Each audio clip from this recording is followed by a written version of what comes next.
ధన్యవాదాలు. చాలా issues discuss చేసాం. ఏదో పెద్ద బుక్లెట్ ఉంది, బట్ మెయిన్గా మీకు లార్జ్ పాయింట్స్, ఇంపార్టెంట్ పాయింట్స్ వచ్చేటప్పటికి మనకి జరీబు ఇష్యూస్ ఉన్నాయన్నీ సర్వే అయిపోయినాయి. అవన్నీ మనం 30 డేస్లో వాటిని సాల్వ్ చేస్తామని చెప్పాం. ఇప్పుడు దాదాపు 30 డేస్ అయిపోయింది. రిపోర్ట్ అంతా వచ్చింది.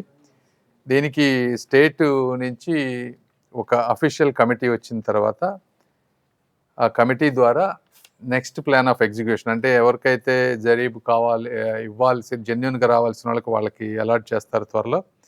ఎవరైతే 1-2 ఎక్కడైతే చిన్న చిన్న అవకతవకలు జరిగినాయో వాళ్ళకి ఒక నోటీస్ ఇచ్చే విధంగా ఎలా చేయాలనే దాని మీద డిస్కస్ చేసి అది ఎగ్జిక్యూట్ చేస్తాం. రెండోది గ్రామ కంటాలు. గ్రామ కంటాలకు వచ్చేటప్పటికి టోటల్గా ఇంతకుముందు గుంటూరులో 238 కేసెస్ ఉంటే అదంతా సర్వే అయిపోయింది. తెనాలి డివిజన్ కింద 131 కేసులు ఉన్నాయి. అందులో ఇంకొక 25% అవ్వాలి. అయితే ఇప్పుడు ఈ మీటింగ్లో ఏంటంటే <10 cents ఉండి ఇంతకుముందు రిజెక్ట్ అయిన వాళ్ళు కొంతమంది ఉన్నారు, అంటే 415 మంది ఉన్నారు. వాళ్ళకి కూడా మొన్న ఏమనుకున్నామంటే అబౌవ్ 10 cents వాళ్ళే సర్వే చేద్దాం అనుకున్నాం. ఇప్పుడు కొంతమంది ఎమ్మెల్యే గారు వీళ్ళందరూ ఉండి <10 cents ఉండి రిజెక్ట్ అయిన వాళ్ళు ఉన్నారు 415 మంది, అవి కూడా చేయమన్నారు. సో దాని గురించి ఇంకొక 2 weeks పట్టేటట్టుంది టైం గ్రామ కంటాలది. తర్వాత నిన్న 400 kV లైన్స్ రీరూటింగ్ దగ్గర కొంతమంది రైతులు వాళ్ళు వచ్చి అబ్జెక్ట్ చేశారు. అంటే ఇది అందరికీ తెలియాల్సిన విషయం. ఆ రైతులు 2013లో ల్యాండ్ ఇచ్చారు, అంటే క్యాపిటల్ ఇదంతా అవ్వక ముందు ఇచ్చినటువంటి ల్యాండ్ అది.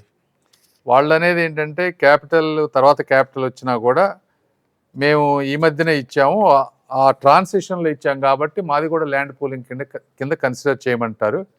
ఏంటంటే అధికారులు ఎంత ప్రయత్నించినా కూడా అది అయ్యేటువంటి పరిస్థితి కాదు. సుప్రీంకోర్టులో కేసు ఉంది.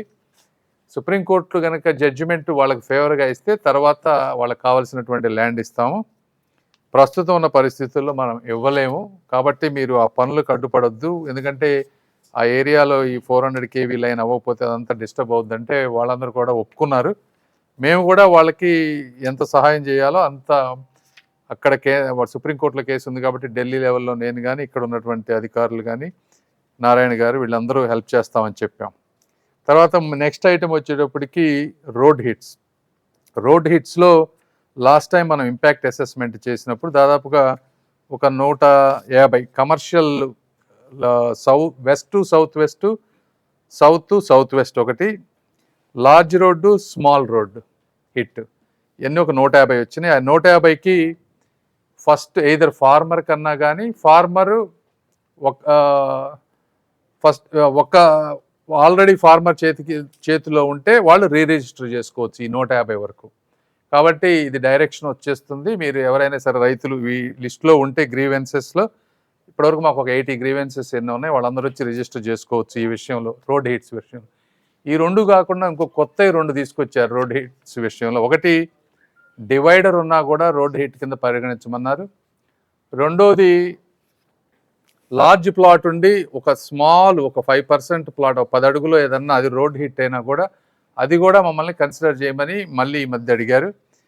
వాటికి మనం ఇంపాక్ట్ అసెస్మెంట్ చేయలేదు కాబట్టి ఆ రెండింటికి ఇంపాక్ట్ అసెస్మెంట్ చేసి వాటి రెండింటిని కన్సిడర్ చేయాలా లేదని నెక్స్ట్ టైం తీసుకుంటాం. బట్ అట్లీస్ట్ ఇప్పుడైతే west south west, south south west, large road and small road ఉన్నటువంటి 150 మంది అవి చేయమని చెప్పాం.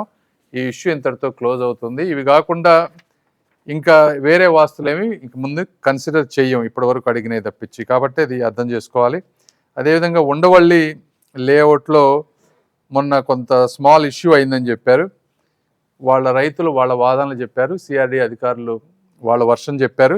ఏదేమైనప్పటికీ భార్గవ్ తేజ గారు నెక్స్ట్ షెడ్యూల్ 30వ తారీఖు లాటరీ ఉంది ఈ ప్రాసెస్లో.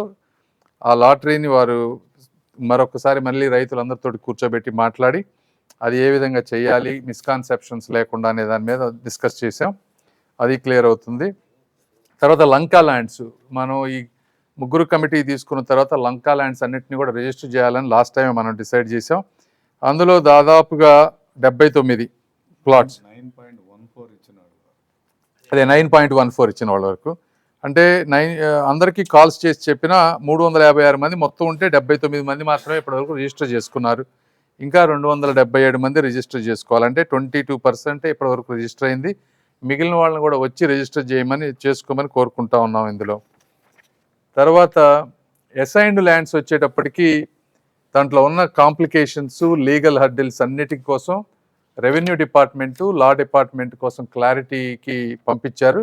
ఆ ప్రొసీజర్ ఎలా చేయాలి అనేది అది ఇంకా పెండింగ్ ఉంది ప్రస్తుతానికి.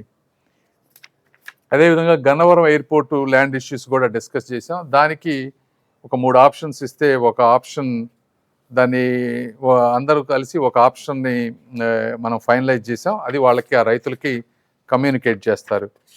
అదేవిధంగా తర్వాత సిఆర్డిఏలో 30 ఇప్పుడు ఈ ల్యాండ్లు ఎవరికైతే వచ్చినాయో ప్లాట్స్ అన్నీ వాళ్ళని బ్యాంకులకు వెళ్ళినప్పుడు 30 ఇయర్ లింక్ డాక్యుమెంట్ అడగకుండా ఉండే విధంగా మనం ఒక రిక్వెస్ట్ అడిగాం.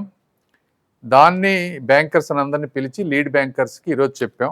ఆ లీడ్ బ్యాంకర్స్ ఒక 1 వీక్లో ఆల్ బ్యాంక్స్, చుట్టుపక్కల ఉన్న బ్యాంక్స్ అన్నిటికీ, స్మాల్ బ్యాంక్స్ అన్నిటికీ కూడా ఒక సర్క్యులర్ పంపించి మళ్ళీ ఏదైతే సిఆర్డిఏ ప్లాట్ అలాట్ చేసి రిజిస్టర్ చేస్తుందో వారిని 30 సంవత్సరాల వరకు కూడా లింక్ డాక్యుమెంట్లు అడగొద్దు, ఇదే ఫైనల్ డాక్యుమెంట్ అనే విధంగా కన్సిడర్ చేయమన్నా దాన్ని అందరికి ఒప్పుకున్నారు. ఆ ఇష్యూ కూడా ఎండ్ అయిపోతుంది ఈ రోజుతోటి. అదేవిధంగా లార్జ్ రిటర్నబుల్ ప్లాట్స్లో కొన్ని ఇష్యూస్ ఉన్నాయి. అంటే చిన్న చిన్న ప్లాట్స్ అన్నిటికీ మనం ల్యాండ్ ఎక్విజిషన్ ఉన్న ప్లేస్లో అడ్జస్ట్ చేయాలనుకున్నప్పుడు వాళ్ళన్నీ వేరే దగ్గర లాటరీ చేసి చేయగలుగుతా ఉన్నాం. అయితే పెద్ద ప్లాట్స్ ఉన్న వాళ్ళకి ఇబ్బంది అవుతుంది. వాళ్ళందరికీ నారాయణ గారు ఫోన్ చేసి ఎవరెవరికి మీరు వేరే దగ్గర ఆ ల్యాండ్ ఎక్విజిషన్ వచ్చేదాకా వెయిట్ చేయలేము అని ఆ రోజున కొంతమంది ఉన్నారో వాళ్ళలో 42 మంది మనకు ఆ రోజు అప్రోచ్ అయ్యారు. అయితే మళ్ళీ కాల్ చేసి మీరు రండి, మీకు వేరే దగ్గర లాటరీ తీస్తామంటే 24 మంది మాత్రమే వచ్చారు. ఆ 24 మందిలో 16 మందికి ఆల్రెడీ వేరే దగ్గర ప్లాట్స్ రిజిస్టర్ చేశారు. ఇంకా 8 మంది మాత్రమే ఉన్నారు. వీళ్ళు కాకుండా లార్జ్ ప్లాట్స్ ఉన్న వాళ్ళకి అంటే 5,000, 10,000 గజాలు ఇచ్చిన దగ్గర కాంప్లికేషన్ ఉంది. దాన్ని ఎలా చేయాలనే దాని మీద ఇంకా మాకు కంక్లూజన్కి రాలేదు. అది కూడా వర్క్ చేస్తూ ఉన్నాం. అదేవిధంగా మిగిలిన ల్యాండ్ ఎక్విజిషన్ ఎవరైతే ఇవ్వలేదో వాళ్ళందరితోటి ఇంకొకసారి ఈ వారంలో వాళ్ళందరూ వచ్చారు. ఈ మధ్య ఎమ్మెల్యే గారు నేను మాట్లాడి దాన్ని ఎట్లా చేయాలో చేసి ఒకవేళ మళ్ళీ కుదరకపోతే జనవరి 1st వీక్లో కానీ ఎట్లా ల్యాండ్ ఎక్విజిషన్ నోటీస్ ఇవ్వాలనేది ఆలోచన. అదేవిధంగా ఇంకా హెల్త్ కార్డ్స్, తర్వాత పెన్షన్స్, వీటన్నిటి గురించి చాలా డిస్కస్ చేసాం. చాలా ఇష్యూస్ ఉన్నాయి. ఇవి కాకుండా ఇక్కడ ఉన్నటువంటి ప్రాంతంలో ఉన్న వాళ్ళందరికీ, ఎందుకంటే రైతు కూలీలు కానీ పొలాలు ఇచ్చిన వాళ్ళు కానీ వాళ్ళకి వర్క్ లేని వాళ్ళందరికీ కాంట్రాక్టర్స్ తోటి అసోసియేట్ అయ్యి స్కిల్ డెవలప్మెంటు, అదేవిధంగా SRM, విట్ వాళ్ళు కొంత స్కిల్ డెవలప్మెంట్ చేసి వాళ్ళని ఎక్కువ మందిని ఎంప్లాయ్మెంట్లో తీసుకునే విధంగా ఒక స్ట్రాటజీ ఇచ్చాం మనం. ఇప్పటి వరకు 1596 మందిని క్యాపిటల్ వర్క్స్లో కాంట్రాక్టర్స్ ఎంప్లాయ్ చేసుకున్నారు. అయితే ఇంకా ఎక్కువ మంది, ఈ రోజున 20,000 మంది ఈ ప్రాంతంలో పనిచేస్తూ ఉన్నారు. అంటే కొన్ని రోజుల్లో 35,000 మంది కార్మికులు ఈ ప్రాంతంలో పనిచేసే అవకాశం ఉంది. కాబట్టి ఇంకా ఎక్కువ మందిని, కనీసం 10,000 మందినైనా సరే ఈ ప్రాంతాల్లో ఉన్న వాళ్ళని తీసుకుంటే బాగుంటుంది అనే దాని మీద ఒక స్ట్రక్చర్ తీసుకొచ్చాం. అదేవిధంగా బరియల్ గ్రౌండ్స్, తర్వాత కమ్యూనిటీ హాల్స్ లిస్ట్ ఇచ్చారు ఎమ్మెల్యే గారు, ఏ ప్రాంతంలో ఏమి కావాలనేది. వీటన్నిటిని కూడా DPRలు చేసి నెక్స్ట్ తీసుకువెళ్ళే విధంగా చేస్తాం. తర్వాత ఈ గ్రామాల్లో కోర్ ఇన్ఫ్రాస్ట్రక్చర్కి ఉన్నట్లు 26 DPRలు అవన్నీ కూడా కంప్లీట్ అయిపోయినాయి. వాళ్ళు అనుకున్నట్టుగా 9 విలేజెస్ మంగళగిరిలో గ్రామ సభలు కూడా అయిపోయినాయి. తాడికొండలో ఒక విలేజ్లో అయింది. ఇంకా 16 విలేజెస్లో గ్రామ సభలు కంప్లీట్ చేయాలి. అది 3-4 రోజుల్లో కంప్లీట్ చేస్తే జనవరి 1st నుంచి ఈ వర్క్ మొదలు పెడతారు ఆ విషయంలో. అదేవిధంగా బౌండరీ స్టోన్స్ ఏవైతే ఉన్నాయి LPS లేఅవుట్లో, వీటిలో కూడా చాలా వరకు బౌండరీ స్టోన్స్ అన్ని ప్రింట్ చేశారు. అవి కూడా వర్క్ స్టార్ట్ చేస్తూ ఉన్నారు. దాంట్లో చిన్న కాంప్లికేషన్ వచ్చింది. అయితే ఒక 1 వీక్లో ఫుల్ ఫ్లెడ్జ్డ్ వర్క్ దాంట్లో చేస్తామని చెప్పారు. ఇవి కాకుండా ఈ గ్రామాల్లో ఈ లారీలు ఏదైతే తిరుగుతూ ఉన్నాయో ఇవన్నీ డస్ట్ విపరీతంగా వస్తూ ఉంది, శాండ్ వస్తూ ఉంది. సో వాటికి కొంత డైవర్షన్ కానీ, అదేవిధంగా ఈ వర్కులు చేసేటప్పుడు డ్రింకింగ్ వాటర్ పైప్స్ పగిలిపోవటం, వీటిని ఎవరు రిపేర్ చేయాలి, ఎలా రిపేర్ చేయాలనే విషయాల మీద కూడా కొన్ని మాట్లాడాం. సో ఈ విధంగా సమగ్రంగా చాలా వరకు ఒక పొజిషన్కి వచ్చింది. అయితే ఇంకా చాలా ఇష్యూస్ ఉన్నాయి. ఇవన్నీ 1 బై 1 చేసుకుంటూ వస్తున్నాం. రైతులందరినీ మేము కూడా కోరుకునేది ఏంటంటే, ఇది ఎన్నో ఉన్నాయి, ఇందులో కొన్ని వందల సమస్యలు ఉన్నాయి. కాకపోతే ఇవన్నీ 2% పీపుల్కే వందల సమస్యలు ఉన్నాయి. అన్నీ కూడా ఒక 1 వీక్లో అయ్యేటువంటి పరిస్థితి లేదు, కాంప్లికేషన్స్ ఉన్నాయి. కాకపోతే సిస్టమేటిక్గా 1 బై 1 చేసుకుంటూ వస్తున్నాం. ఇప్పుడు లంక గ్రామాలతో ఫినిష్ చేసాం. తర్వాత రోడ్ హిట్స్ది ఒక పాలసీ తీసుకున్నాం, అది ఫినిష్ అయిపోతుంది. మళ్ళీ జరీబ్ది కూడా ఒకటి అయిపోవచ్చింది. దానికి అఫీషియల్గా డెసిషన్ తీసేసుకొని నెక్స్ట్ వీక్లో గౌరవ ముఖ్యమంత్రి గారికి ఒకసారి ఇన్ఫార్మ్ చేసి అది ఎలా చేయాలనేది దానికి కూడా తీసుకుంటాం. సో ఇంకా గ్రామ కంటాలు అట్లా 2-3 ఉన్నాయి అసైన్డ్ ల్యాండ్స్. బరియల్ గ్రౌండ్స్ కూడా అంతే. బరియల్ గ్రౌండ్స్, కమ్యూనిటీ హాల్స్ ఇవి 2 ఎమ్మెల్యే గారు మాట్లాడి చెప్తారు ఎట్లా చేయాలనేది, వారు కూడా మాట్లాడతారు ఇప్పుడు. Thank you.